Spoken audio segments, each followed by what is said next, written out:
12，前世今生，你都是我的主人。米勒用黑黑的眼睛看着纪南，然后把头放在了纪南的手上。纪南非常喜欢这只小柯基，说：“你知道吗？你的眼睛和米勒的一样。米勒是我以前的狗，我最爱的狗。”米勒又用黑黑的眼睛看着纪南，叫了2声。纪南又说道：“我很想他，我特别想他。你看这个照片，你看这只大金毛，他就是米勒。他离开我以后，我和阿晴再也没有养过狗，我们害怕自己会难过。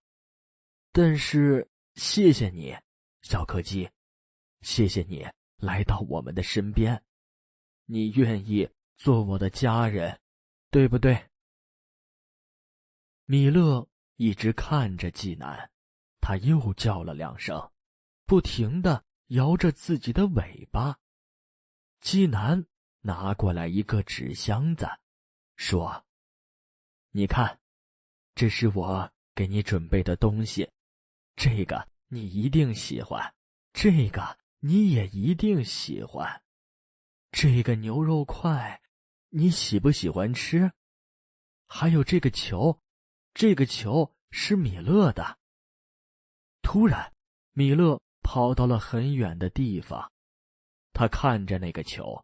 纪南想了想，拿起了球扔了过去。米勒跳得高高的，一下子咬住球，然后飞快地跑回了纪南身边。纪南一脸不相信的样子，这个咬球的样子和米勒一样，这怎么可能？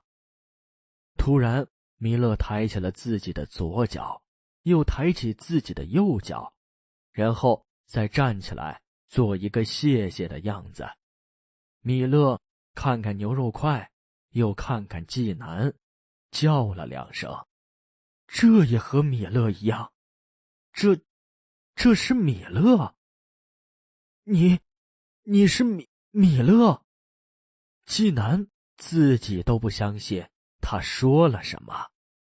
米勒再次跳到了纪南的身上，他一声又一声地叫着，他不停地摇着自己的尾巴，不停地把头放在纪南的手上、腿上、脸上。